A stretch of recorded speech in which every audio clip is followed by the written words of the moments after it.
Coming in at number 5 we have Patinga. The Patinga can be found in Germany and is a mysterious creature that roams the alpine forests of Bavaria. This odd looking creature isn't particularly large or vicious, but can be incredibly scary due to the fact it is made up of different body parts of various animals. It has the head of a rabbit, the body of a squirrel, the legs of a pheasant, and has antlers, fangs, and wings. Legend has it that if you are brave enough to try and lure the Patinga in to see it for yourself, you need to bring salt with you and a trap. It is said that if you sprinkle salt on its tail, you can supposedly catch it. Also, if you prop open a sack with a spade and light a candle inside, the demon will be attracted to the light, and once he's inside the sack, you remove the spade and trap him. But be very careful, because if they feel threatened they can attack, and they are extremely quick. The creepiest thing about this demon is that some people have hunted down various woodland creatures to create their own stuffed Patingas to keep, sell them to tourists, or give them to hotels or inns to put on display for all to see. So if you're planning a trip to Germany, I would definitely steer clear of the forest in Bavaria. You wouldn't want to come into contact with this demon creature. In at number 4 we have Tatzelworm. The Tatzelworm is a huge man-sized worm or snake with a feline face and a reptile tail that usually lives underground in the Eastern Alps in Switzerland, Liechtenstein, Italy, Bavaria, and Austria. The only time you may get attacked by this hideous creature is if you disturb it or threaten it while it's burrowed. It is believed that this demonic creature is extremely venomous and can attack you with its poisonous breath, and tends to make a high-pitched hissing sound when attacking their prey. So if you ever hear that nail on a chalkboard like sound, I suggest running the other way. The name Tatzelworm isn't traditionally used in Switzerland. They usually refer to this demon as Stollenworm, or the dragon of the mine tunnels. The Stollenworm may also be interpreted to mean a serpent with short, thick feet. An early description of dragon sightings in Switzerland was seen by Johann Jacob Wagner as early as 1680, and then illustrated further by Johann Jacob Schuster in 1723 and referred to as Schuster's dragons. The cat-headed serpent with black-grey body and no legs was said to be encountered by Johann and Thomas Tinner at a place locally known as Hauwellen on the mountain of Frumsen in the barony of Alsace, Switzerland. It was alleged to measure 7 feet or more in length. Residents in the neighborhood were complaining that their cows' udders were being mysteriously sucked on, but the incident stopped after this creature was killed. Another account of this demon was described as a 4-legged cat-faced mountain dragon by Andreas Raudner as something he encounters in 1660 on Mount Wangersberg in Sargansenland, and when it reared up on its hind legs it became as tall as a man with boar-like bristles running down its back. A 70-year-old man named Johannes Egerton came into contact with this beast and said when it exhaled its breath, the man said he was overcome with dizziness and a massive headache. The naturalist Carl Wilhelm wrote in his book History of Dragons of the Alps in 1887 that these creatures have died out by now, but to this day the Tatzelworm phantom legend lives on, and many people still believe these demons remain. In at number 3 we have Black Shuck. The Black Shuck may be the most terrifying of them all, and definitely the deadliest. It's a huge black dog with evil red or green eyes that roams around the countryside of East Anglia. If you ever come in contact with this demon creature, you will most likely die or at least become very ill. Even just looking in the Black Shuck's eyes directly means certain death. The Black Shuck is referred by many as an omen of death if ever seen or came in contact with. The name Shuck derives from the Old English word skuka, which translates as devil, fiend, and to terrify.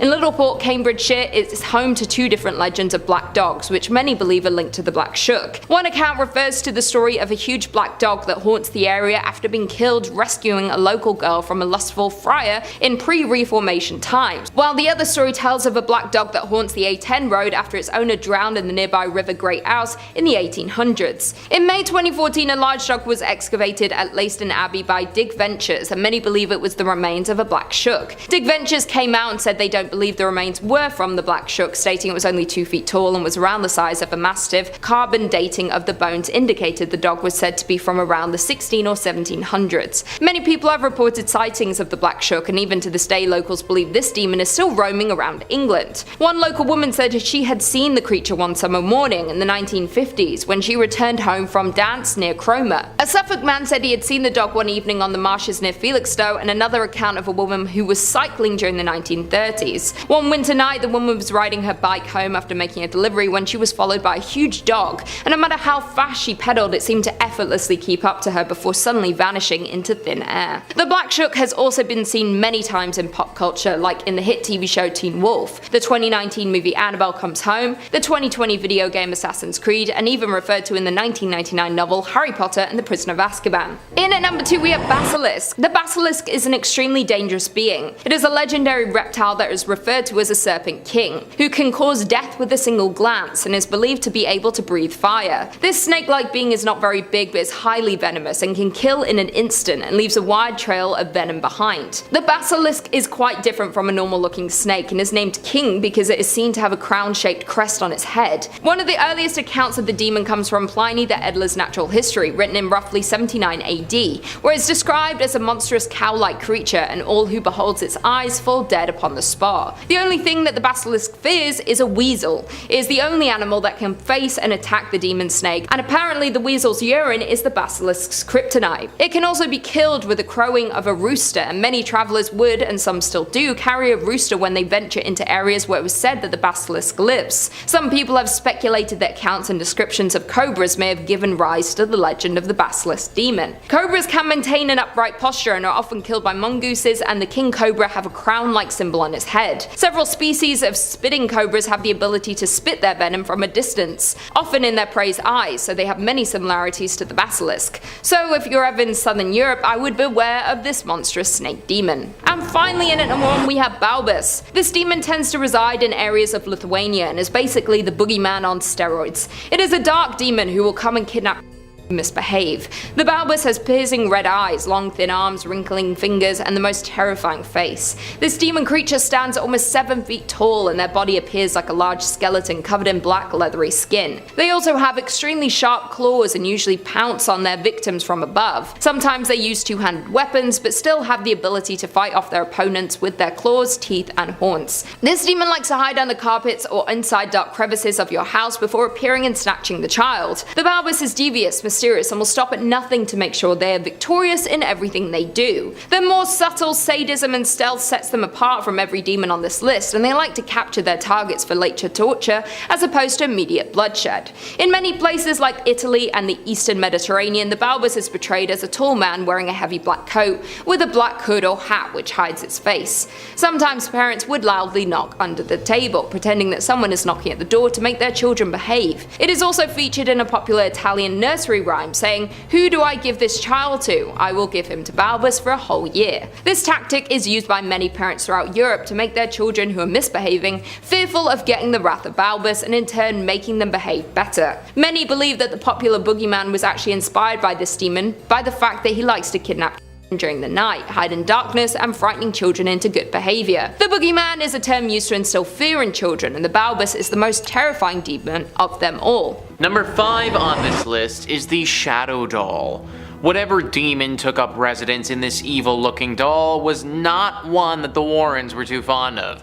Scare Street says, the Warrens' files do not state why this horrible doll was created in the first place. However, they do state that it was used in satanic rituals and it was created by black magic using human and animal bones. It's rumored that if a picture were to be taken of the doll, it would project itself into the dreams of the person who dared to look at it in the eye. However, it is not only a simple dream.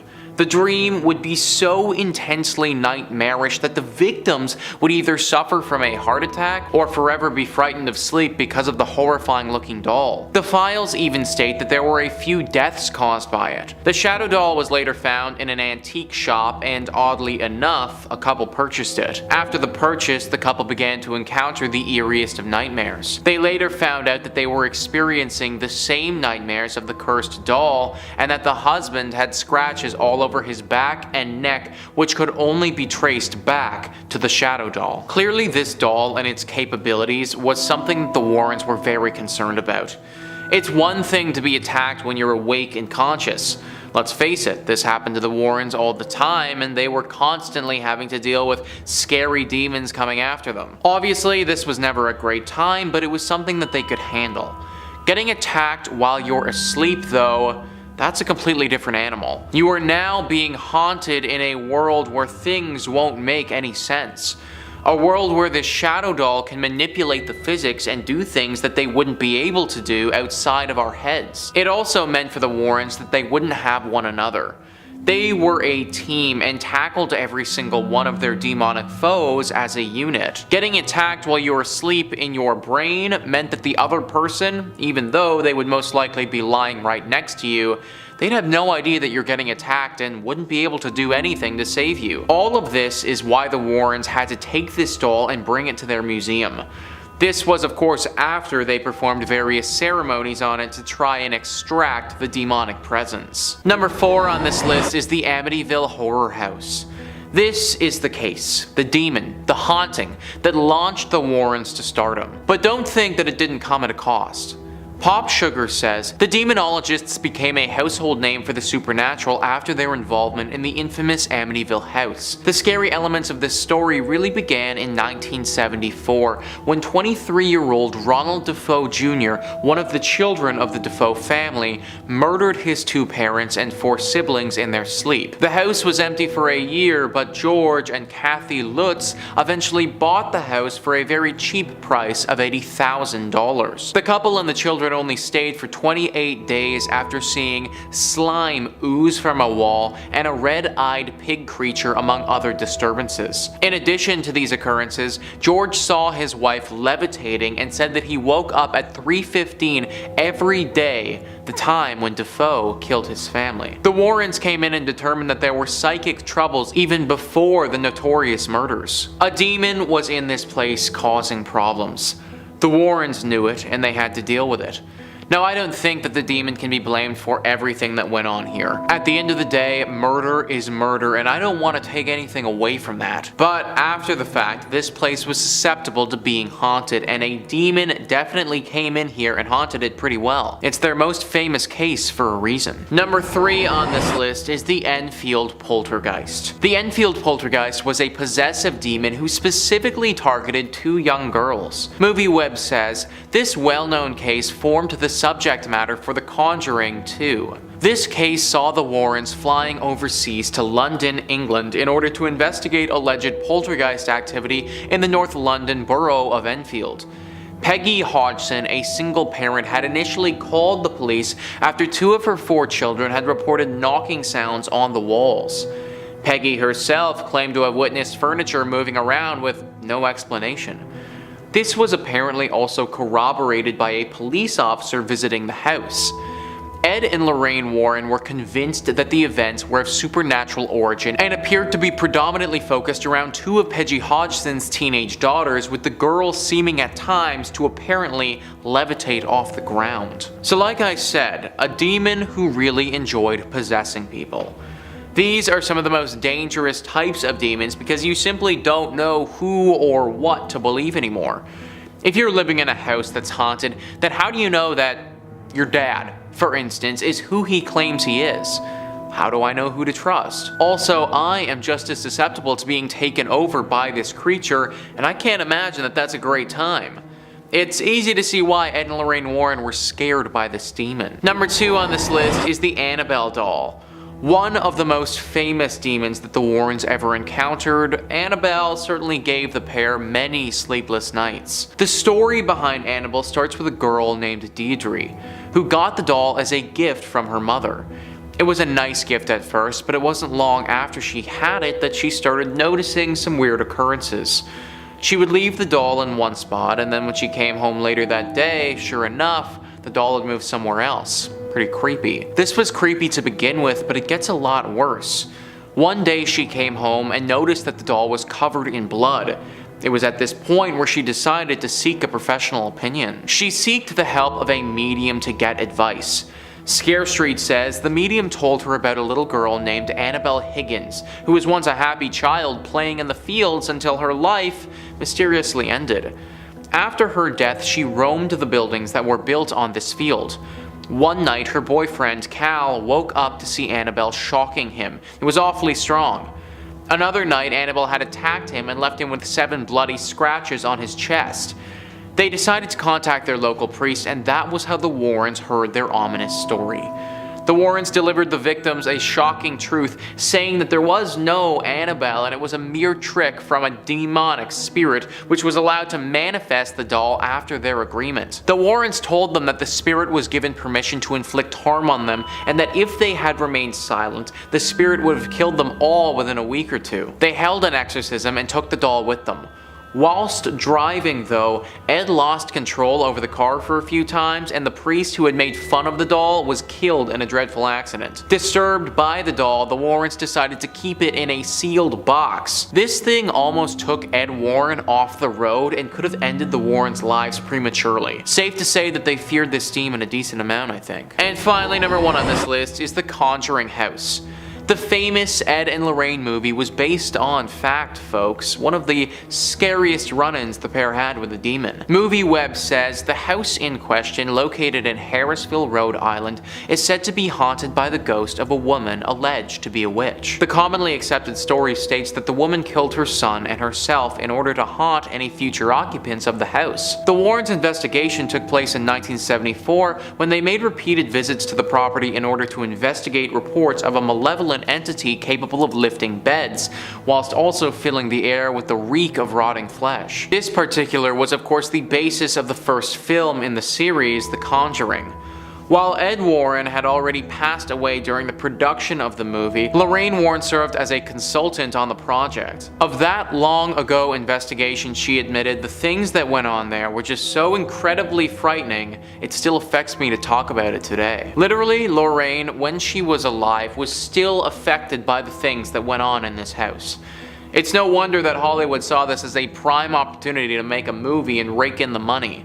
And coming in number 5, the Paceto family possession. During the year of 1981, home in Lee, Massachusetts, was riddled by paranormal activity that surged through every room in this house. Lee and Dale Paceto, an average hardworking American couple, along with their 2 children, endured occurrences that nearly destroyed them, literally. The devout Catholics lived peacefully in the house that had been their family home for decades. It wasn't until 2 years after moving in that the demonic signs started showing. On March 19th, Mrs. Paceto began receiving nightly visits from a white orb that took the shape of a non-threatening young boy who spoke in a very soft voice. Doesn't sound that bad. While the apparition was gentle, the Pacetos felt that they should rid their home of such supernatural entity, and a priest eventually came in to perform a ritual. Mr. and Mrs. Paceto believed their troubles were over after this, but unfortunately, this only caused more demonic occurrences to start. In place of this sweet ghost boy grew an unearthly creature hunched over and dressed in a black robe.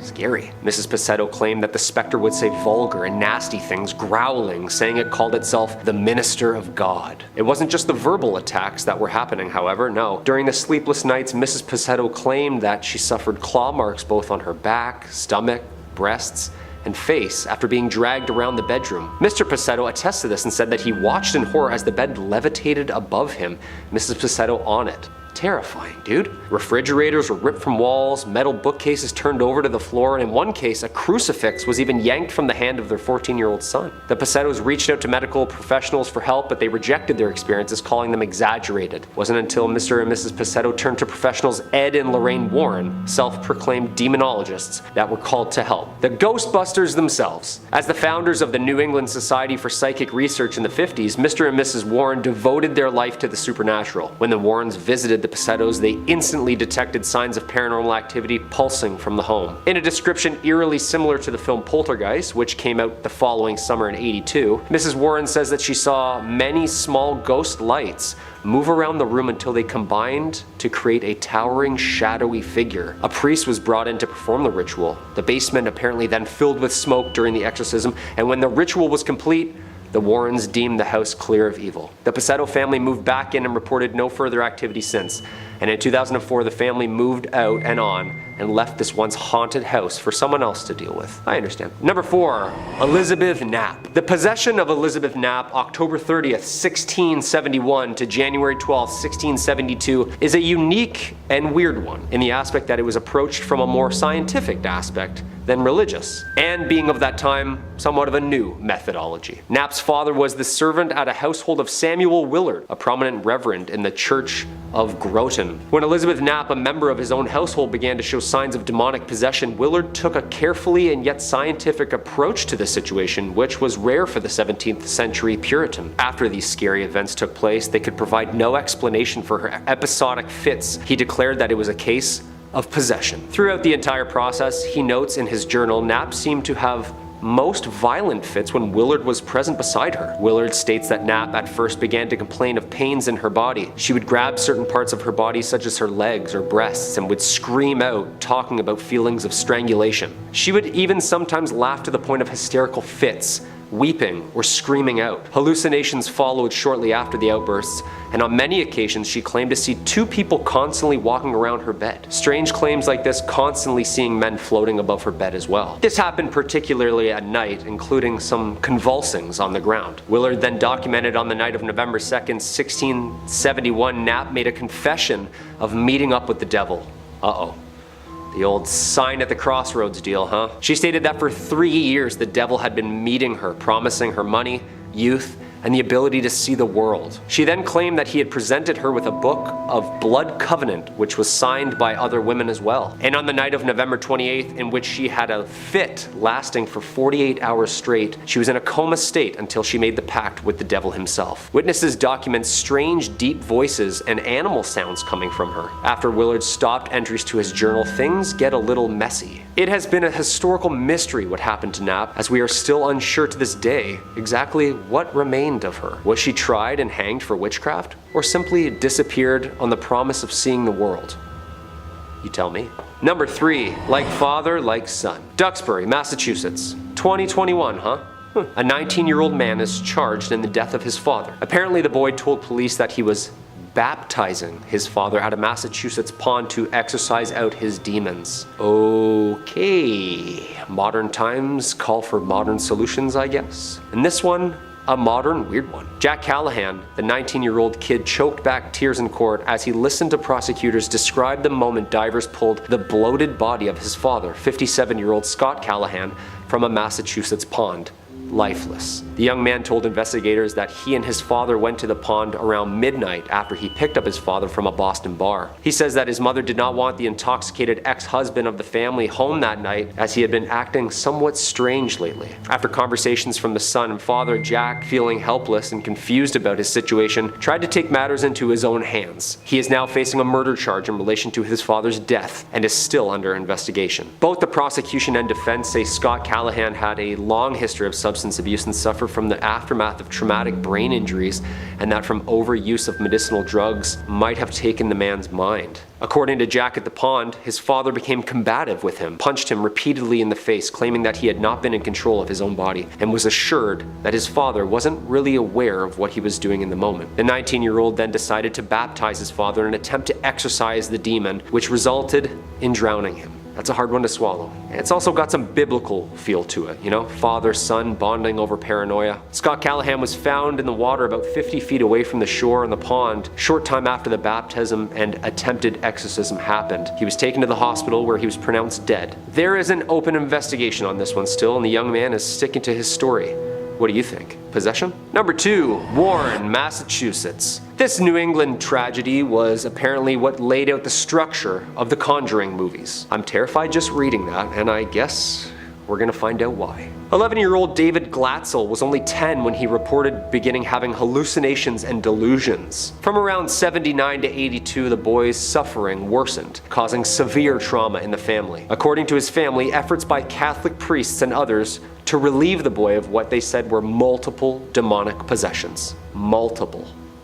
Things started getting interesting, however, surrounding the family after an aggressive, bloody confrontation in 1981. Arn Johnson, boyfriend of David's older sister, Deborah, stabbed his landlord to death multiple times in Brookfield. New England paranormal investigators Ed and Lorraine Warren later claimed that Johnson had actually challenged the demon inside David's body to leave the young boy and enter him instead. This guy's a hero, man. Unfortunately, a deadly one at that. That argument was the basis of the devil made me do it defense at Johnson's trial in Danbury with the Superior Court. The Warrens claimed that the man showed all signs of possession, including growling, speaking in strange voices, violent acts, and talkings of the beast. This is a wild case and sparked huge controversy in court after murder charges were forever changed with the claim that the devil made me do it would be lawfully excused. He was released from prison in 1985. And coming in at number 1, the Dover Demon. Probably the most famous of all these cases. 17-year-old William Bartlett claimed that while driving on April 21st, 1977, he saw a large-eyed creature with huge sharp fingers and glowing eyes on top of a broken stone wall on Farm Street in Dover, Massachusetts. 15-year-old John Baxter reported seeing a similar creature on Miller Hill Road the same evening. Another 15-year-old, Abby Brabham, claimed to have seen the creature the following night on Springdale Avenue. 3 in one night, huh? The teenagers all drew sketches of the alleged creature. Bartlett wrote on his sketch, "I,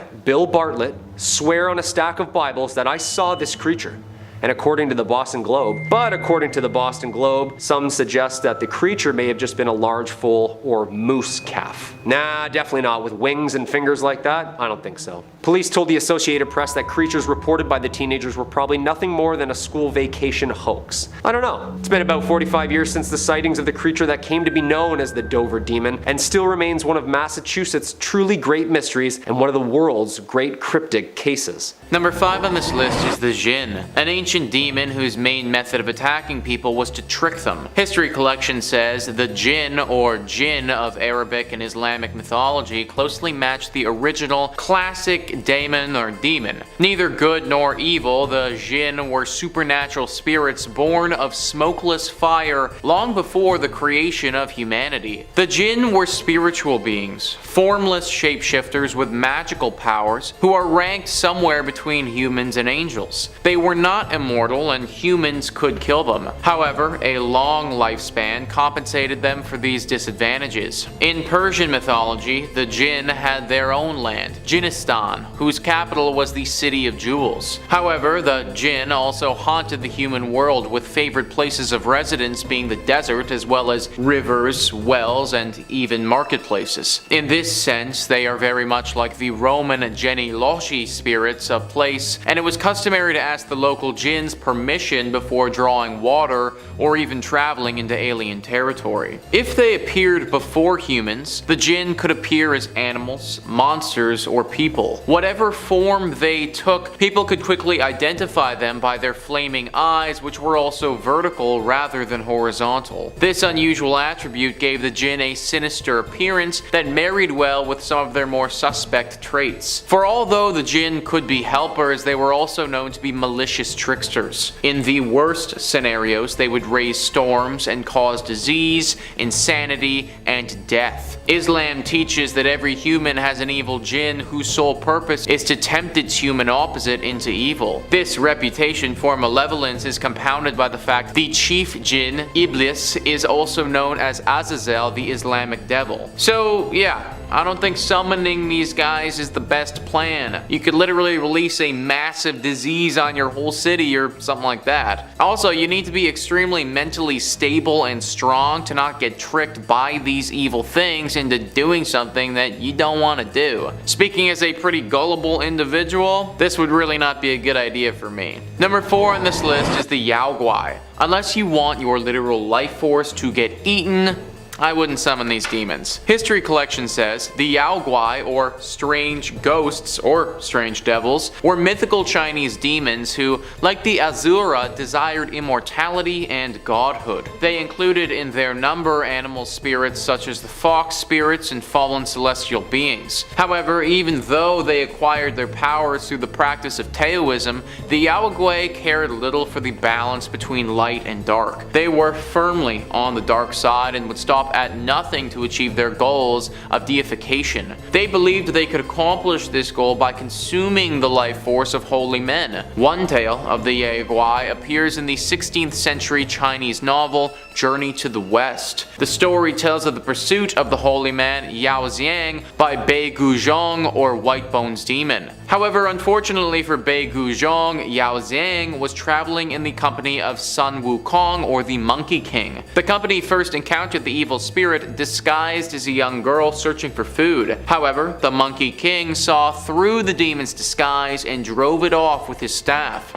The Beigujong tried again, firstly disguised as an old woman and finally as an old man. This final time, the Monkey King killed the demon, revealing its true form, a skeleton. Staffs, however, were not the only way to deal with these demons. As they lived in the underworld, the Chinese believed they were afraid of the light, so bonfires, fireworks, and torches were the perfect way to keep them at bay. So if you summon this thing, you may not even know that you have, because it could appear as something else entirely. So, unless you have the awareness and power of the Monkey King, which, no offense, I kinda doubt you do, this demon will probably end up getting the better of you. Number 3 on this list is Baylor. Baylor was said to be the chief of a demonic tribe in Celtic culture. He and this tribe threatened the Celtic people with death and destruction constantly. It was also a pretty actionable threat because Baylor was a literal giant. So he and his tribe could obliterate any human resistance if they so chose to do so. His overall strength and size wasn't his best weapon though. His best weapon was his eyeball. His eyeball was said to be poisonous. If Baylor glared at anyone with this evil poisonous eyeball, then they would die right there and then. That is a pretty ridiculous power and kind of OP if you ask me. Now the good thing about this is that legends say Baylor was defeated by his grandson. There was basically a lot of drama and his grandson fought him and took him down. He was never actually killed though. Legend says that he slunk away to the sea and he still resides there to this day. Summoning this demon is clearly just a horrible idea. Not only would you die the second that you summoned him because his eye, but everyone around you would die pretty soon after that too. Just think about the damage a demon like this could cause in a big city. Like, we'd have no way of defending ourselves. Hopefully, my dude stays in the sea for good. Number 2 on this list is the Shadim. These were ancient demons associated with destruction and human sacrifice. The history collection says, to the Mesopotamians, the Lamassu or the Shedu were powerful human-headed, eagle-winged guardian spirits of the home or the state. The Mesopotamians erected statues of these powerful entities who had the body of either a bull or lion at the gates of palaces or cities. There, they were well placed to ward off invading armies and ensure peace to those within the city walls. In ordinary households, images of the Shedu were carved on clay tablets and buried under the threshold to ensure peace and happiness within. When the Israelites encountered the Shedu, however, they interpreted them in a very different way. Some of them took up the Mesopotamian custom of worshipping them, hence disapproving references in the Old Testament to how such people sacrificed unto devils, not to God, to gods whom they knew not, to new gods that came newly up, whom your fathers feared not. Now, to the Jewish mainstream, the Shedu were false idols that possessed statues and masqueraded as gods. As such, they were evil, and so became the Shadim, demons associated with destruction, illness, and human sacrifice. So I guess if you were Mesopotamian, then you could summon these guys and it'd be all good, but if you're anyone else, probably not a good idea. I don't know about you guys, but I'm not trying to deal with a demon full of destruction and illness and just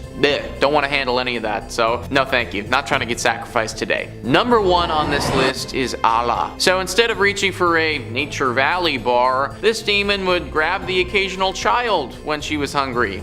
Just great. The history collection says Allah is a female demon from Eastern Europe who, like many demons, seems to be derived from a belief in nature and weather spirits that could cause disaster and disease. Allah was believed to reside in clouds, lakes, and springs, or remote mountains or caves, or in large trees. When she visited humankind, she could take many forms. Allah could manifest as a vast black wind or a female dragon, a large-mouthed human, or a raven. She could even possess people. All or any of these relate to Allah's primary characteristic, all-consuming greed. If angered, the demon could manifest violent, thunderous hailstorms to destroy fields, vineyards, and orchards. However, it was equally likely she would satisfy her enormous appetite by devouring the produce herself. And when not over-consuming stolen grape or grain, Allah also liked to snack on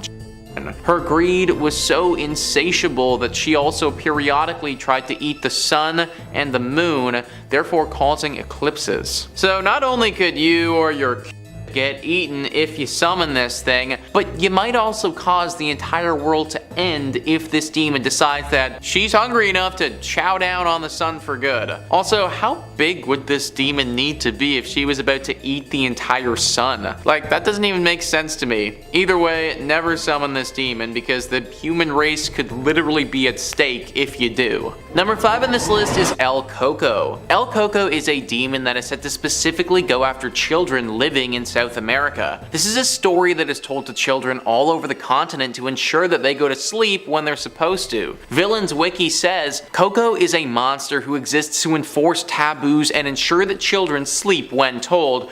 For should children disobey orders to sleep, Coco is said to hunt them down and may inflict a number of gruesome punishments upon them depending on the story. Usually he's said to eat the children or spirit them away, never to be seen again. Coco may also emerge as a female known as La Coca. The two beings are seen as extensions of the same monster, and as such the Coca is little more than Coco taking a female guise and vice versa. Both share the exact same motives and terrible behaviors.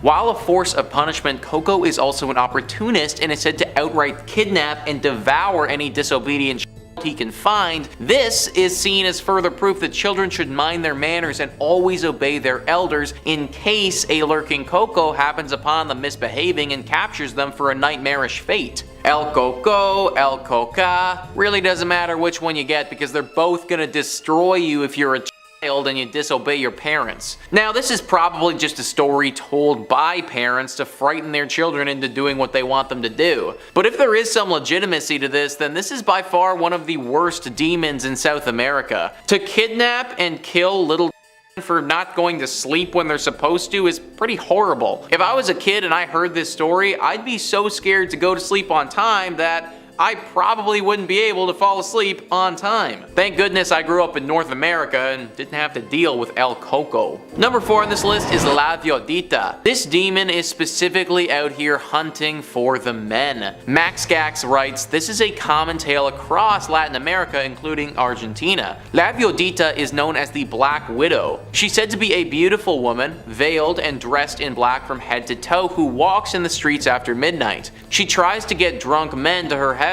If she succeeds, it's then and only then that she will take off her veil to reveal that her face is nothing more than the grotesque skull. The sight is said to be so horrific that the men are quite literally scared to death as the woman lets out a shriek of hair-raising laughter. For those that survive, they awake at dawn, usually lying in a puddle or covered by thistles and swearing to never party until late again. Let me tell you guys, I am the type of individual who likes to go out.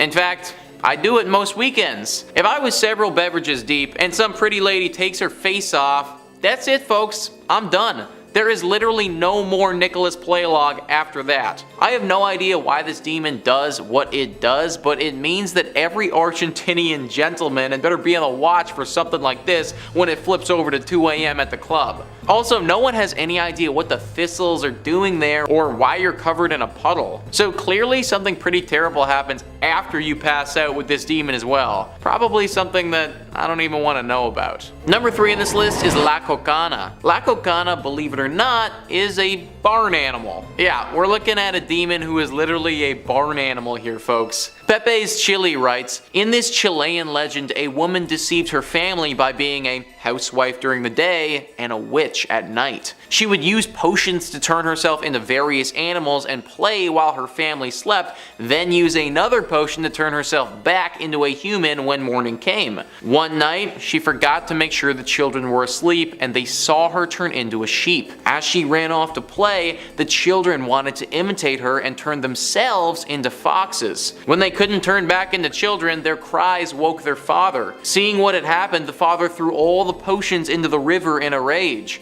When the wife came home, she couldn't turn herself back into a human and was doomed to remain a sheep forever. So you're probably thinking to yourself, great, the witch is no more, she's a barn animal now, what can she even do? Well, it's believed that this demon, goat, witch woman is the worst omen that you can see in South America. Sheep are a pretty common animal, but if you happen to set eyes upon this particular sheep, then horrible luck will befall you and your loved ones. Terrible tragedies that you can't even imagine or don't even want to begin to think about. So, how are you going to know that you've seen this sheep when there are so many others in South America? Apparently, you're gonna just know. Every demonic encounter that I've read about talks of people feeling that horrible sense of foreboding and a terrible presence. Apparently, something similar happens here. Time slows, and as you make eye contact with that demonic barn animal, you know that something horrible is about to happen. There's really nothing you can do to avoid this one, it's just sort of luck of the draw. Hopefully, La Cocana doesn't pick you. Number 2 on this list is Best of Pharah. Best of Pharah is absolutely deadly, guys, and one of the most visually striking demons on this list. TV Tropes writes, Best of Pharah, translated to Bestial Beast. The Best of Pharah is a horse with a human torso, believed to either be a servant of or the devil himself, who leaves hell through cemeteries during full moon nights to brand people with his mark, which dooms them to hell. Some legends say that instead of marking people, its sight causes them to go insane, but only for a few days. It's also said that it roams forest areas in search of a blood-soaked red flower, and that when he finds it, he disappears. Blood-soaked red flower. No idea what that is, and I don't think I even really want to know either, guys. This is not the creature that you want to run into if you're chilling in South America. This may even be the devil himself for all we know. Artists' renditions of this creature are truly terrifying, and we don't actually have any photographs of the beast because anyone who gets close to it doesn't make it out alive. Stay away from Best of Pharah at all costs. And finally, number 1 on this list is the Wake of Foo. The Wake of Foo is a horrible demon that you can find in Argentina. Maxgax writes, this legend comes from the Mapuche people of Argentina and Chile. According to them, the Wake of Foo is a harmful spirit or demon. When they were introduced to Christianity, the Wake of Foo were said to inhabit people as well as being free-form spirits. They can alternate between a human and an animal form too. They're aimed to enslave the souls of the dead, and they take great pleasure in spreading diseases and killing people. They were said to come from the west and had no soul. They were said to enter our world as a consequence of battles with the Pilan spirits, which resulted in the destruction of the perfect harmony of the world. They have the power to capture and enslave the spirits of the recently dead if it is reluctant to leave the body and transform into a greater spirit. If they do manage to trap a spirit in this way, they can use them to hurt other people. In this way, the Wake of Foo have feared entities. Not only can they enslave your soul and rob you of an afterlife, they can use you to hurt others, perhaps even your own family and friends, and many feel this fate is truly worse than death. Now, what I want to know, folks, and I don't think there's any way to find this out without getting enslaved, but what does it feel like to be under their control? Are you aware that you're under their control? Do you recognize the actions that you're doing when you do them, or are you just a mindless dummy who's a shell of your former self? Personally, if I ever was to get attacked by one of these things, I would prefer the latter. If this demon forced me to kill or harm my family and loved ones, and I was aware of what I was doing, then yeah, that is way worse than death. Trapped in your own mental prison, having to watch as you hurt the ones that you care about, it's no wonder this demon is so feared in Argentina and why the locals have tried to do everything they can to avoid it. Coming in at number 5, we have Riversol. Riversol or Rubisol is a folklore mountain spirit of the Giant Mountains, a mountain range along the border between the historical lands of Bohemia and Silesia. This demon is the subject of many different legends and fairy tales throughout German folklore. Legend has it that Rubisol is a giant gnome or mountain spirit. With good people people he can be friendly, teaches them about medicine and gives presents, but if someone disobeys or disrespects him, his revenge is severe and can be deadly. He sometimes plays the role of a trickster in folk tales. The origin story of Rubicel comes from pagan times, and he is known as a fantastic lord of weather of the mountains and is similar to the Wild Hunt, which are a group that roam the sky during storms and is an omen of disaster. This demon has the ability to change the weather drastically. He can send rain, lightning, thunder, and snow from the mountain to the lands below. Rubicel takes the appearance of a monk in a grey frock, holds a string instrument in his hand, which is known as the storm harp, and walks so heavily that the earth shakes around him. Others believe the demon inhabits that of a large bear and wolves to blend in with the other animals on the mountains. In the area surrounding his mountain there is a large botanical garden named after the demon, named Rubicel's Garden. In the Czech Republic, local fairy tales say that Rubicel gives sourdough to people and invented traditional regional soup named kaisalo. There is also a mountain named Kotel, which means cauldron. When fog rises from the valley at the bottom of the Kotel, people say that's when Rubicel is cooking the kaisalo soup. To this day, this demon's legend lives on. Coming in at number 4 we have Adang. Adang or Adang is a demon originating from British, Welsh and Celtic mythology. It's said to look like a beaver, crocodile or dwarf-like demon and are about 7 feet long and weigh around 250 pounds. They prey upon those who are foolish enough to enter the lake it lives in. This demon once lived in Llyn Bafog or in Llyn Lion Lake, and it can be lured out of the water by a woman, and once this happens, Adang becomes powerless. There are some stories of this demon being destroyed. One tells of a man dragging the beast out of the water to slay it, another says it was lured out of the water, where it eventually fell asleep and was bound in chains and slayed, but many believe this demon still roams in the lakes of Europe. The Adang is a solitary predator that builds dams to create smaller lakes, but still a part of the larger lake it lives in.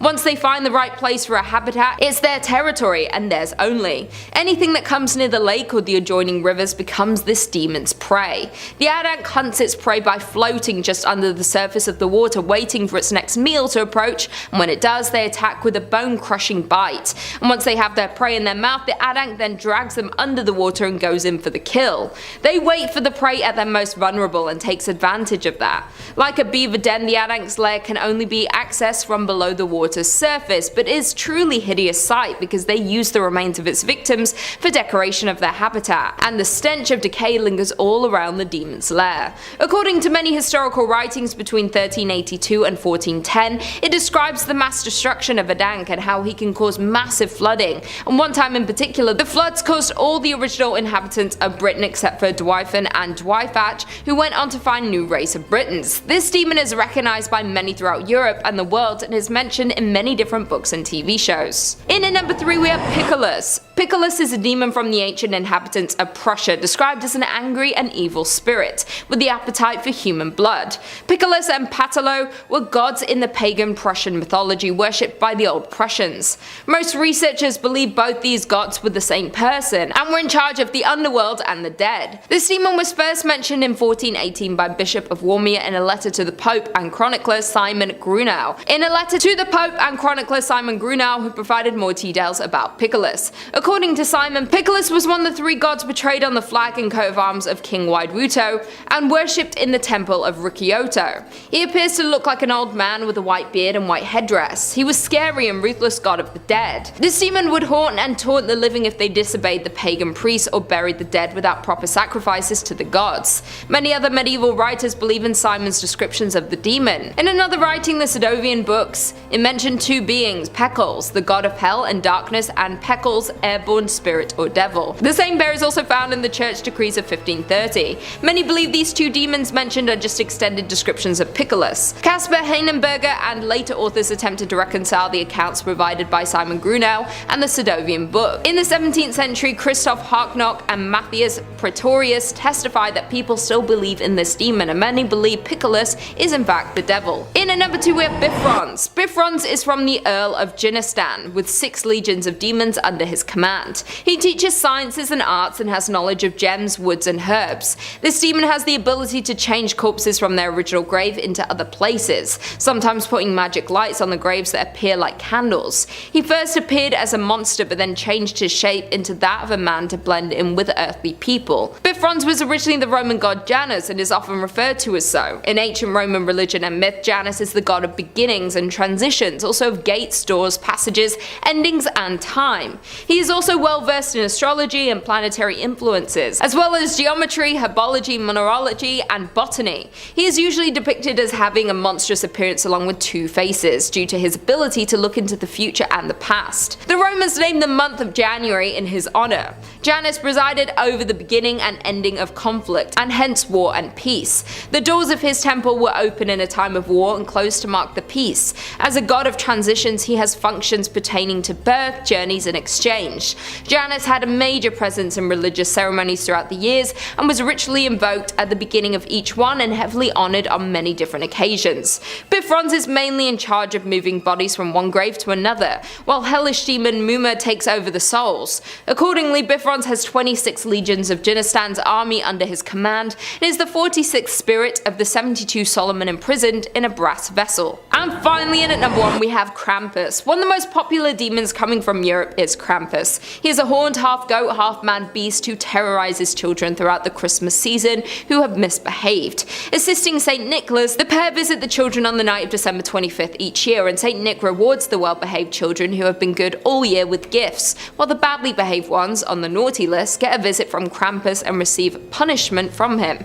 The origin of this demon is not directly known, but many believe this demon goes back centuries and originated in Germany, and since 1984 this demon has become known globally. Since the 19th century, during the Christmas season, many Europeans will exchange greeting cards featuring the Krampus demon. The feast of St. Nicholas is celebrated in parts on Europe on December 6th, and on the evening of December 5th is known as Krampus Night, where the wicked hairy devil appears on the streets, where he visits homes and businesses, wreaking havoc on unsuspecting humans. Many people believe Krampus has multiple appearances, but the most common is that he is hairy with black or brown fur, has hooves and the horns of a goat, as well as long pointed tongue hanging out and sharp fangs. There are festivals all throughout Europe held to celebrate Krampus, while many dress up in elaborate, horrifying costumes that resemble this demon. In the aftermath of the 1932 election in Austria, the Krampus tradition was prohibited by the Dollfuss regime and the Christian Social Party. In the 1950s, the government distributed pamphlets titled "Krampus is an Evil Man." Towards the end of the century, Krampus' popularity rose, and the festivals began and continue to this day. Young men dress up in Krampus costumes and roam the streets, frightening children with rusty chains and bells. Many of these festivals take place in Austria, Romania, Bavaria, Czech Republic, Slovakia, Hungary, and Croatia, just to name a few. We've all heard about Santa, and kids are constantly told if they have bad behavior, they will get coal for Christmas, but many don't realize that this has come from the legend of Krampus. This demon has become a global figure and is depicted in many horror films and has become a part of American pop culture. Number 5 on this list is the Basilisk. The Basilisk is a beast in Italian folklore that is said to annoy the living hell out of the villagers that's nearby. Bestiarium says, in the Val Carmonica, a valley in the central Italian Alps region, there is a local celebration which is connected to a legend about a mythical monster. This monster is the Basilisk, a creature with a huge head and large mouth, adorned with 2 tiny horns and 2 brightly glowing eyes. According to the local legend, the terrible Basilisk lived in the woods in Andrista, a small village. Actually, terrible is an overstatement. It did little harm, but it did constantly annoy the locals. As punishment, the beast was captured as the locals used a beautiful girl as bait to trap and capture the lusty beast. It was fought by a hunchbacked folk hero. So they hold a festival for the demon thing every year. There's a parade and they get a costume for it made from goat skin. The whole village participates in it and it's a whole big affair that's going on. However, there are a few select elders who don't participate. Whilst everyone is out and about having fun, drinking, and making merry, this select group of elders is inside being very careful with what they do. Apparently, this group was around when this beast first came to being. They saw it firsthand, and they don't agree with the way that people are treating it. In their opinion, the legend has been thoroughly exaggerated, and this creature isn't as kind as everyone wants to believe. They are under the impression that constantly doing this year in and year out is going to anger the creature, and one year it will finally unleash its wrath upon the village. Now, no one knows if this is true or not, or if it's just a bunch of people being really paranoid. However, I would tend to believe the people who claim to have seen this thing firsthand, rather than those who are just looking for an excuse to get drunk. Number 4 on this list is Streiska. This is a demon very similar to a vampire that can be found in parts of Italy.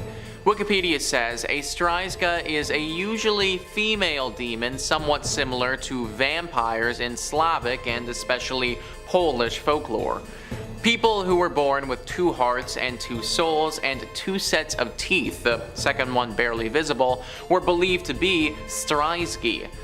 Somnambulics, or people without armpit hair, could also be seen as one. Furthermore, a newborn child with already developed teeth was also believed to be one. When a person was identified as a Streiska, they were chased away from human dwelling places. During epidemics, people were getting buried alive, and those who managed to get out of their graves, often weak, ill, and with mutilated hands, were said to be Streiski by others.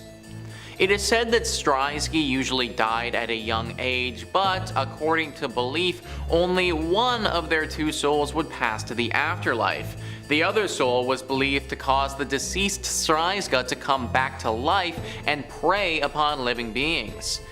These undead creatures were believed to fly at night in a form of an owl and attack nighttime travelers and people who had wandered off into the woods at night, sucking out their blood and eating their insides. Streiska were also believed to be satisfied with animal blood for a short period of time. Whatever version of the Streiska is proven to be correct, it really isn't good either way. They're either personally coming to kill and suck your blood, or they're indicating that we're about to die. The way that you protect yourself is pretty similar to vampires. Burning the body of one of these creatures or putting a stake through it are proven methods of getting rid of them. Also, for some reason, slapping it across the face with your left hand is said to help. Not sure if I want to be the one trying that method though. Number 3 on this list is dragons. Now, I know that dragons aren't technically demons, but they are pretty bloody terrifying in my opinion, and for that reason I think they deserve some love on this list. Italy has quite the history with dragons and has had some pretty big ones in the past. Dragon's Wish says, one of the most famous dragons of Italian folklore is Tyrus, a wyvern that besieged Terni in the Middle Ages. One day, a young and brave knight of the noble house of Cittadini, tired of witnessing the death of his fellow citizens and depopulation of Terni, faced the dragon and killed him. The town, from that day onwards, adopted the dragon in its coat of arms and accompanied by a Latin inscription, Tyrus e annis dederent signa terraminis, that stands under the banner of the town of Terni, honoring this legend. This is just the most famous legend of a dragon in Italy, but it doesn't mean that it's the only one. There have been other reports of dragons in Italy as well, and some of them have been very scary. At the end of the day, a dragon, in my opinion, is just as bad, if not worse, than a demon.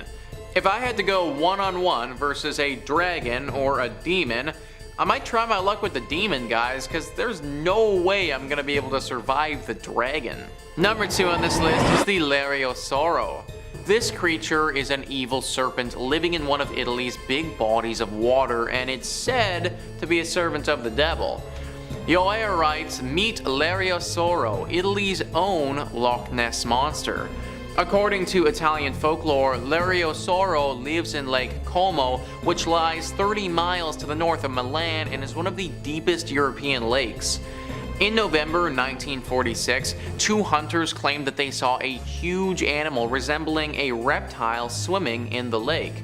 It had red scales and was about 12 meters in length. Upon firing their rifles, Italy's Nessie disappeared into the center of the lake with a hissing sound. The creature was named after Lariosaurus balsami, a prehistoric reptile whose fossilized remains were discovered in the lake in 1830. More sightings followed at the lake. In 1954, a creature with a round muzzle and webbed paws was spotted by a father and his son. Then, in August 1957, another monster was allegedly seen by natives. A month later, in the same year, an animal was spotted in the lake, this time whose head resembled that of a crocodile. The last sighting was in 2003, and it looked more like a giant eel. It's got tons of different forms, and no one knows exactly what form it will show up as next. One thing is clear though, it's guarding whatever is at the bottom of this lake. Some people think that the devil has some type of gate there, or that he's working on creating a gate. Until the gate is fully functional and ready to bring creatures from hell to our world, the devil has employed the capabilities of this underwater beast to guard it. This is all just a theory, but no one knows for sure, so we should probably do some digging pretty soon, folks, and figure out what's going on underneath the water. And number 1 on this list is the Ferocious Beast. I wish I had a more descriptive name for you guys, but that is literally what it has been called. The Ferocious Beast. This is a demon creature that resembled a wolf and was around several hundred years ago. An enormous animal similar to a wolf, it ate pets and children and terrorized Milan during the 1790s, and the Milanese organized a hunt against it. After months, they killed the Ferocious Beast and displayed its body at the university at Pavia, but it's no longer there and has been missing for decades. Informal sources claim it was stolen, destroyed during World War II, or removed specifically by German actions during that war. So there are a lot of rumors that have circulated about what actually happened to this beast, but something that wasn't brought up there was that it still might be alive. Yes, it was killed back in the day, but now with this pelt mysteriously vanishing, people are thinking that this thing could have come back to life. Now this would have been with the help of the devil himself. The legend says that the devil realized how deadly this beast was to us humans. He saw some serious potential here and didn't want to let it go to waste. So he finally decided to come back and claim the pelt and then bring this thing back to life, but as a servant of the devil. Now its main goal is to serve as a demonic hellhound and claim as many bodies as it can before it's killed once again.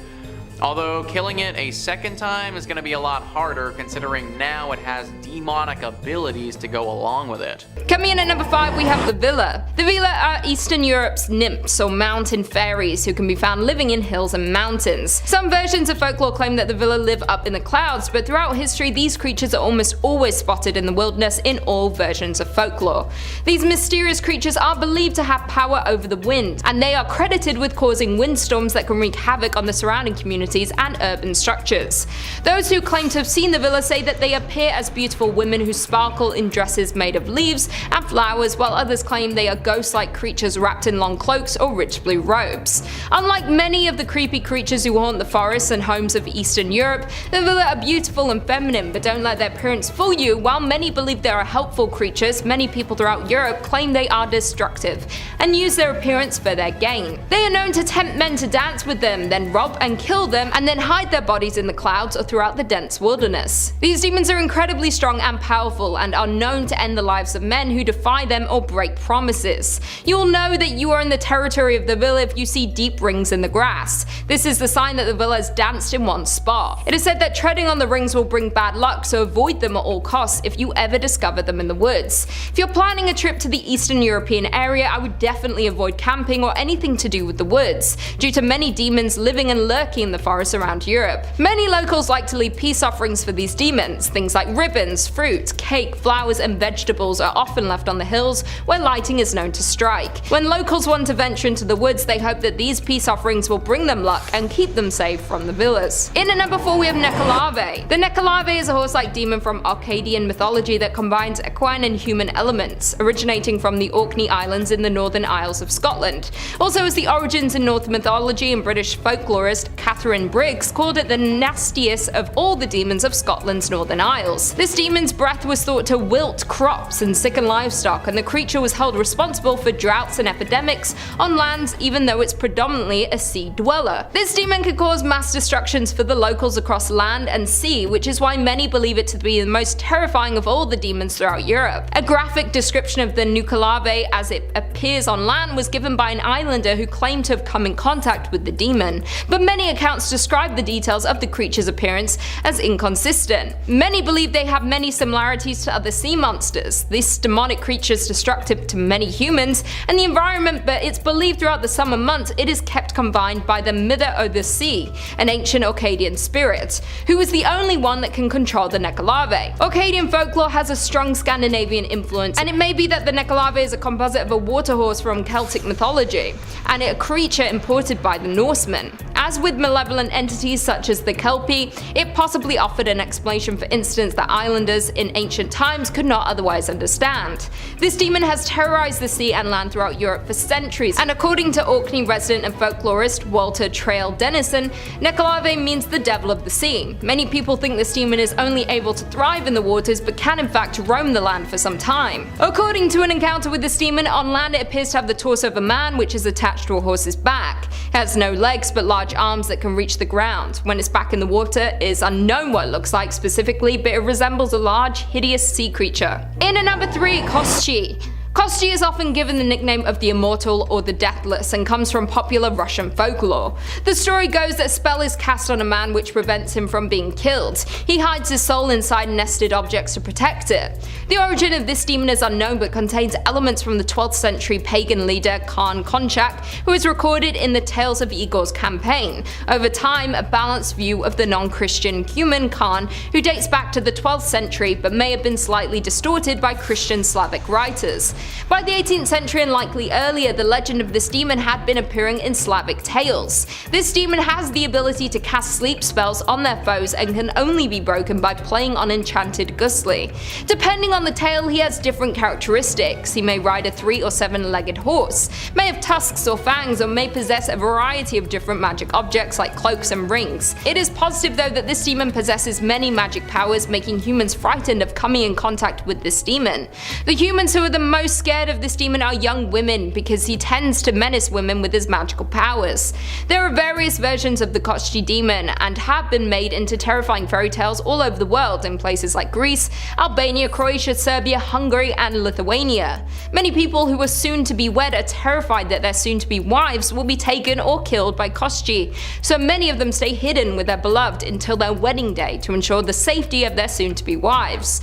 Many stay away from Europe for their weddings and honeymoons because of this demon to ensure the safety of their loved ones. In at 2 we have Strigoi. Strigoi is a terrifying demon from Romanian mythology and are troubled spirits that are said to have risen from the grave to prey on the living. It is believed that they have the ability to transform into an animal, become invisible, and gain vitality from the blood of their victims. Bram Stoker's Dracula has been the modern interpretation of the Strigoi through the historic links with vampirism. One of the earliest members of historical Strigoi was Giogrando Alilovic from the region of Istria.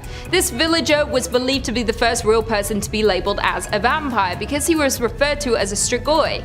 Gior is said to have terrorized his former village for 16 years after his death. Eventually he was decapitated by the local priests and villagers to let the terror subside. Johann Weikard von Valvassor wrote about Gior's life and afterlife in his extensive work The Glory of the Duchy of Carnoila when he visited Kringa during his travels. This was the first written document on vampires in relation to the demon Strigoi. An 1865 article in Transylvanian folklore by Wilhelm Schmidt describes Strigoi as nocturnal creatures that prey on infants and haunts the nearby villages, stalking women waiting for them to give birth so they can sneak into their home and steal their babies. In 1909, writer Franz Harman mentioned this demon in a book, saying that the peasant children from a village in the Carpathian Mountains started to pass away mysteriously. The villagers began to suspect their recently deceased count-turned-bloodthirsty demon was the one causing these mysterious deaths. A common way used to identify the Strigoi was to place a young child dressed in white on a white horse near the graveyard at midday. It was believed that the horse would stop at the grave of the suspected demon. And finally, in at number 1 we have Culm King. One of the scariest demons from Europe is that of the Culm King. This creature comes from Estonian mythology and is the evil protector of the forest, eating children alive when they bother forest spirits. Not only do they prey on children, but they terrorize anyone that comes in contact with them, being able to possess people, turning them into devils, and causing havoc as lesser personifications of evil. They like to haunt and terrorize grown-ups who happen to cross paths with it while walking the dark forest around Europe. It is the restless ghost of an unholy dead, and you run the risk of being harassed everywhere in the wild because the Culm King doesn't have a fixed haunting place. To make it even worse, many believe this creature has the ability to go through the body of humans, and if this happens, that person becomes evil, thus creating a legion of killers. This terrifying demon can appear in many different forms, including a dog, a cat, and a haystack. Some of the more sinister and possibly accurate descriptions of the Culm King are they look like a demonic polar bear, white sharp spikes running down their backs, and sharp teeth and claws that cause death immediately. Yes, this demon is a protector of the forest, but to us humans it is similar to the devil and takes no prisoners. If you're venturing in the forest, I would be very careful to not encounter this creature, and if you do, be respectful of the forest and its habitat, if you don't want to escape alive. Not only does this demon frequent public places, but can also enter private places without invitation, a trait that can be found in other folklore monsters, such as vampires and certain types of ghosts. Anyone who enters the woods in Eastern Europe worries if the Culm King could be lurking nearby. Number 5 on this list is Der Grossman. This demon is very similar to Slenderman and is just as dangerous. Slenderman Wiki says it is a supposed mythical creature associated with woodcuts carved by an unknown artist in the 16th century Germany. Said woodcuts portrayed it as a tall, disfigured man with white spheres where his eyes should be, similar in appearance to the Slenderman.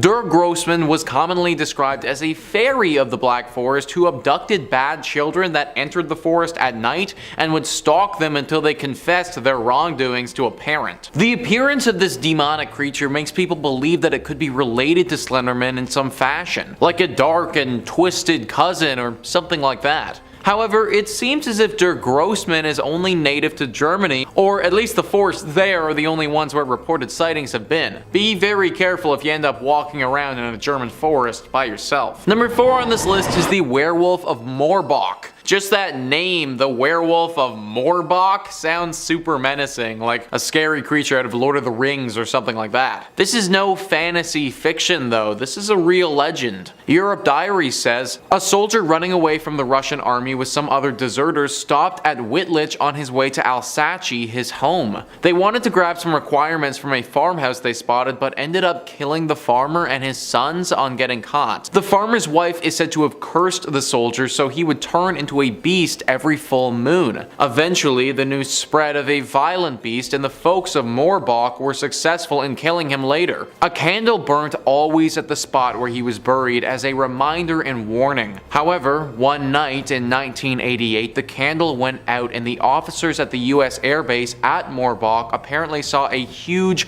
wolf-like figure within the perimeter. A chase followed, but the military dogs were not successful in combating the creature. The candle was relit after the incident, and the story was recounted numerous times since then. Now, how much of it was true and how much of it was imagined? It might as well have been the imagination of the 3 security officers at the airbase, probably bored or in need to tell a new story. But then again, some of the other officers apparently years later insisted that what they saw was true. This is the big story that everybody always thinks about when referring to the Moorbach werewolf, but there have been other sightings since this incident as well. People have even found the carcasses of dead animals that have been absolutely ravaged lying in the forest. Now, these animal carcasses could have just as easily been caused by an actual wolf or a bear or something, but considering the frequent sightings of this werewolf, it's fair to wonder. The candle apparently still burns at Moorbach, and while it's lit, the people believe that we should still be protected. But if it ever does go out, then be very careful of the Moorbach werewolf. Number 3 on this list is the Changeling. This demon or demons in this case, is very strange in the way that they can attack. Typically their targets are mothers of newborn babies or the babies themselves. It all started from an ancient legend in Germany where the mother of a newborn baby realized her child would not grow or gain weight. Both of the parents were very worried and looked for ways to help. They heard of this magical spring where, if they dunk their baby in it,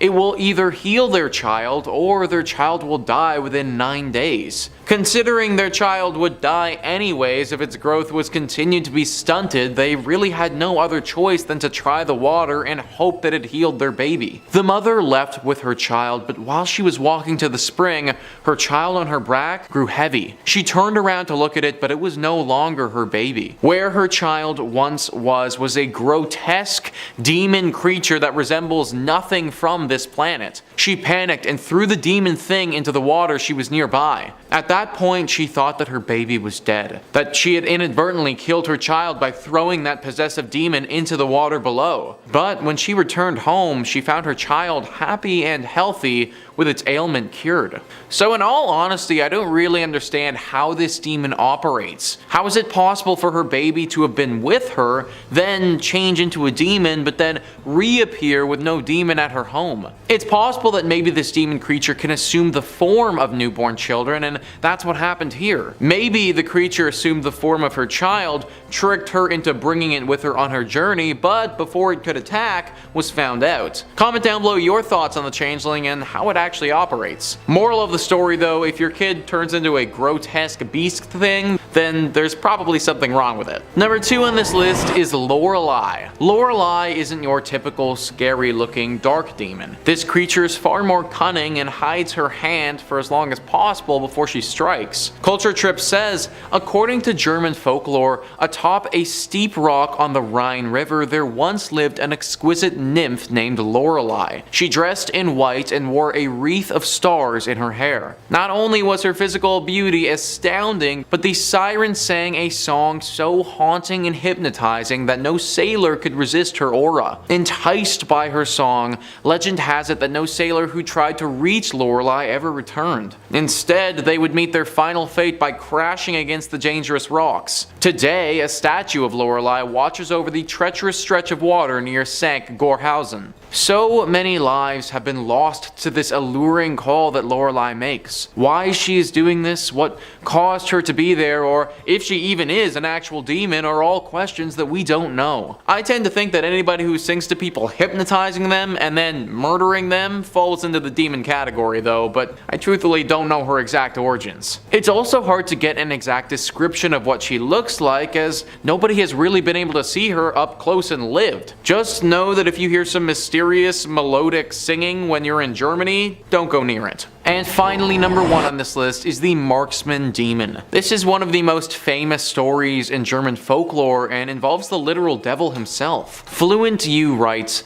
a master marksman finds himself unable to catch any wild swine or deer in the dark autumn forests. One day, he's approached by a mysterious peddler wrapped in a cloak that conceals his face. The peddler offers the marksman 7 bullets with one condition. The first 6 bullets will hit whatever the marksman wants them to hit, but the peddler will choose the trajectory of the 7th. The marksman agrees. The marksman quickly earns himself a reputation as the best hunter in the village as he brings home wild boar after wild boar. He catches the eye of the prettiest girl in town and they fall in love. But all too soon, the marksman uses up all his 6 bullets, and when he shoots the 7th, it goes astray and hits his love in the chest, killing her. The peddler appears to the distraught marksman and reveals himself as the devil. Live a pious life, repent of your hubris, and you will be reunited with the girl after your death, the devil tells the marksman. The marksman tries, but he is overcome by desire for another girl in the village, and he marries her instead. 1 year to the day after his bullet pierced his original lover's chest,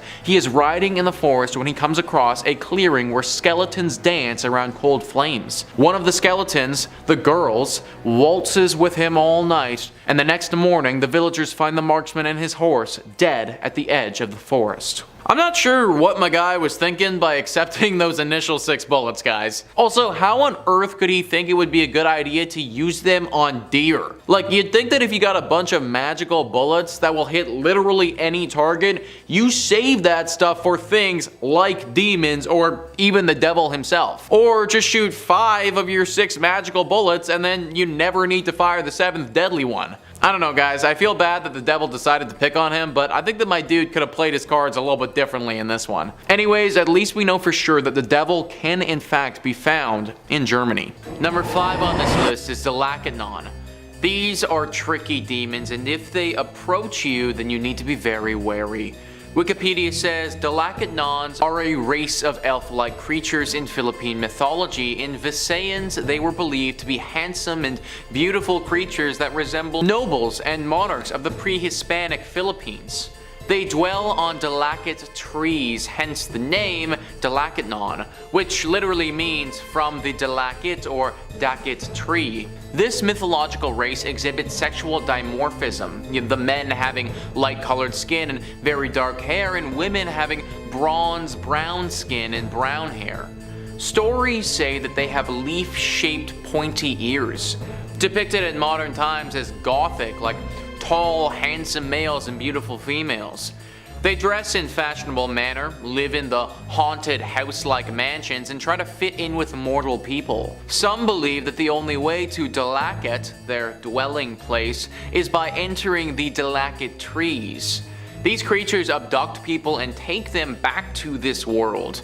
They hold a feast for their victims and force them to eat the black rice that then puts them under their spell, making them their slaves.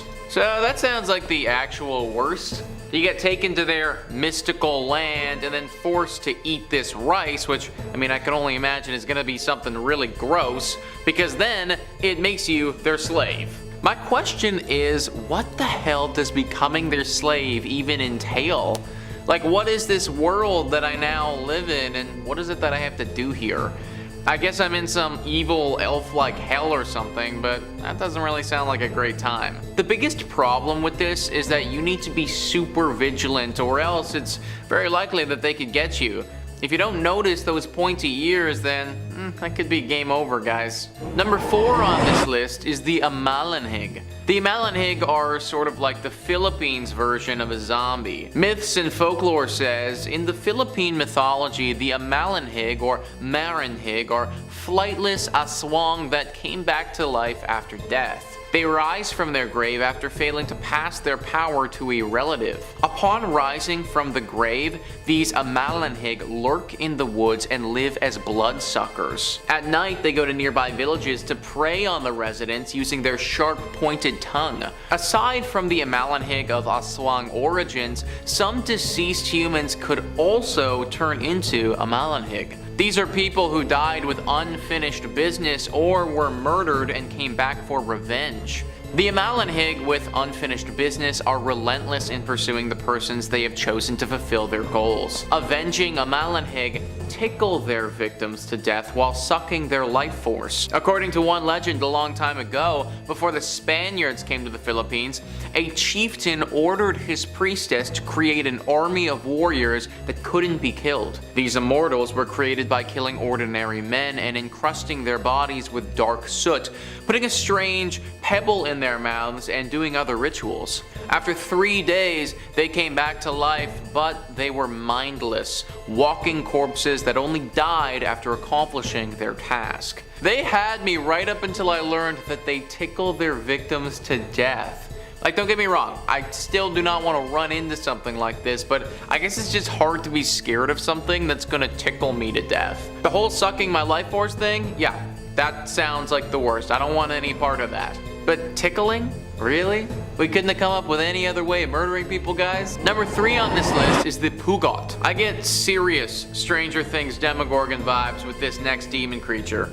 Myths and folklore says, in the Philippine mythology, the Pugot, which translates to the decapitated one, is a mythical fiend that's found in the Ilocos region. It can assume various shapes such as hogs, dogs, or even as humans. However, it usually appears as a black, gigantic, headless being. The creature usually resides in dark places or deserted houses. However, they especially like living in trees such as the duhot, santol, and tamarind. Aside from its shape-shifting abilities, the pugot can also move at great speeds, feeding on snakes and insects that it finds among the trees. It feeds by thrusting food through its neck stump. Although terrifying, the pugot is relatively harmless. However, the creature is fond of women's underwear and steals them when they're being dried on a clothesline. The pugot is also found in the Il Fuogo myth Tulod Nimputo, the self-beheaded, where he appears to the human hero. He was fed by the hero with chopped chicken meat that was mixed with blood. So I guess the good thing about this is that even though it has incredible power and speed and could be super dangerous, it chooses not to be. Well, unless you're a pair of ladies' underwear, in which case you might be in for it. Actually though, what is up with these Philippines demons? They're just kind of plain creepy, guys. Like, we had the tickle zombie and now we have the headless Demogorgon panty thief. I swear that this legend was just made up by like some super weird guy just as an excuse for why their neighbor's underwear kept going missing. Number 2 on this list is the Batibat. This is a very dangerous demon and one that you do not want to piss off. Myths and folklore says in the Philippine mythology, the Batibat or Bangungot is a vengeful demon found in Ilocano folklore. These demons were blamed as the cause of the fatal nocturnal disease called Bangungot. They usually come in contact with humans when the tree that they reside in is felled and made into a support post for a house. This causes them to migrate into holes found in the post. The Batibat forbids humans from sleeping near its post. When a person does sleep near it, the Batibat transforms to its true form and then attacks that person. It sits upon the chest of its victim until he suffocates. To ward off the Batibat, one should bite one's thumb or wiggle one's toes. In this way, the person will awaken from the nightmare induced by the Batibat. Once again, guys, we just have one of the scariest demons here with also the weirdest caveat attached to it. To ward this thing off, we need to wiggle our toes? Like, are you actually kidding me? I mean, at least this one doesn't steal panties, I guess, so, I mean, that's a thing. Also, this one, unlike some of the others, is actually very deadly. You could easily die from this thing if you're unable to wiggle your toes, which would actually be rather hard considering you're going to be asleep when this thing attacks, you know, so it could be game over. I could totally see how if I was living in the Philippines, this thing would be one of my biggest fears. Like, I would exclusively be living in like a brick house or something. No wooden posts for me. And finally, number 1 on this list is the Ek. This one had to be number 1, and when you hear what it does and how it operates, you'll understand why. Wikipedia says in Philippine mythology, Ek are bird-like human creatures. They are winged humans who search for victims at night. They hunger for flesh and blood. They're usually described as flying creatures that look like the Menangle but are unable to divide or split their body in the way that that one does. The Ek is also associated with the Walk because of some similar characteristics. The only difference between a Walk and Ek is that Ek has a bird-like bill whereas the Walk has none. The Ek can transform into a huge bird or bat at night to prowl in the form of. Similar to the Menangle, the Ek looks for sleeping pregnant women. Then it extends a very long proboscis into the womb and kills the fetus by draining its blood. It's said that while this is taking place, a Ek sound is often heard.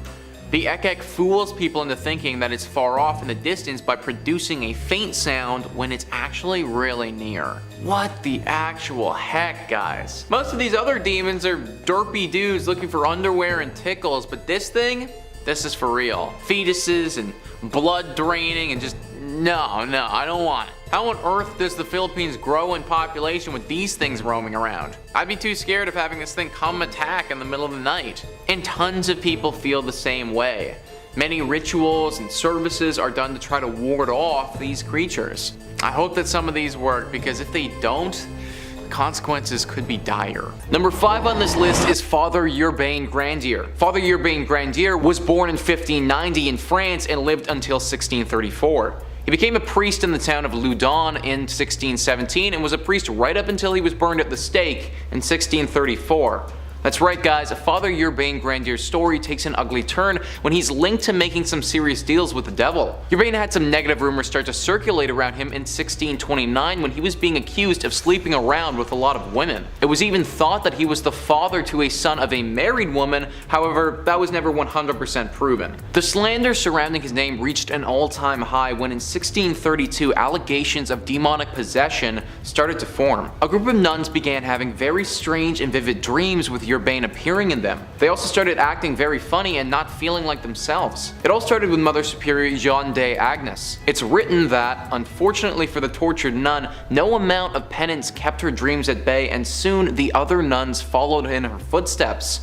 This plague of nightmares swept its way through all of these nuns, and they all reported having Urbane in their dreams. The nuns started to fling accusations at Father Urbane Grandier and said that he'd gotten a demon to possess them. The demon that most people link to this possession is Asmodeus, who's a prince of demons, a demon that represents lust. That being said, a bunch of other demons were tied to this possession as well. Zabalon, Iskarin, Astaroth, Gresil, Amand, the list goes on and on about the possible demon or demons that Father Urbane Grandier sent down to haunt these nuns. Considering his character was already getting called into question, it wasn't difficult for people to believe that he'd called upon Asmodeus to do his evil bidding. A trial took place following the reports, but the verdict of guilt was swift, and after some extensive torture, Father Urbane Grandier was put to death by being burned at the stake for making dealings with the devil. Number 4 on this list is from a Reddit user called McCallum.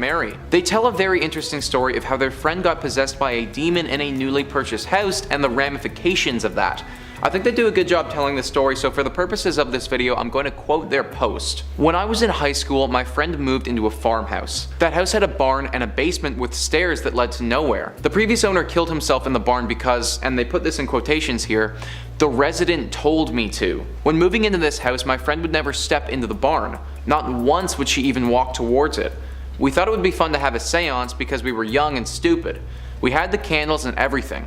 I was sitting next to Katie, the one who lived there, and all of a sudden, when asking if whoever was there could show themselves, Katie then squeezed my hand so hard. The candlelight wavered and she turned her head so slow to meet my eyes.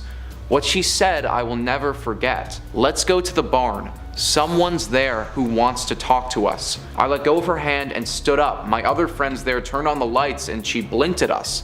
What happened? To this day, she can't remember that night. A week after our seance, her dad was found in that barn. He shot himself, and in his letter he said, "I'm sorry, I had to listen," as if something had told him to do it.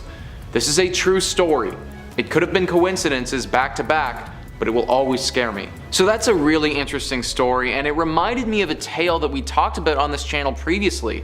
In Scotland, many centuries ago, the settlers of the area defied a witch by taking over her land and not upholding the bargain that they'd struck with her.